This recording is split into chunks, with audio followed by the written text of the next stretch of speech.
তিলপাড়া ব্যারেজের পিলারে ফাটলের জেরে বন্ধ করে দেওয়া হয়েছে যান চলাচল। শুক্রবার ব্রিজের একাধিক জায়গায় ফাটল লক্ষ্য হতে আতঙ্ক ছড়িয়ে পড়ে। এরপরেই তড়িঘড়ি ব্রিজ দিয়ে ভারী পণ্যবাহী যান চলাচল বন্ধ করে দেওয়া হয়। বাস পারাপারের ক্ষেত্রেও ব্রিজের উপর যাত্রী খালি করে যাওয়ার নির্দেশ দেওয়া হয়েছে।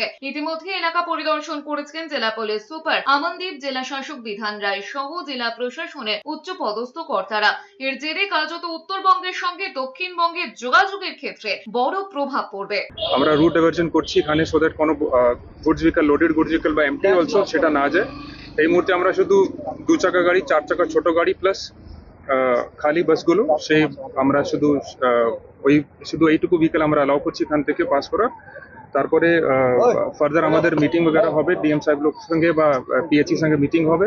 ওখানে যা ডিসিশন হবে কতদিন এই ডাইভারশন চলবে সেভাবে আমরা এটাকে ইমপ্লিমেন্ট করে রাখবো।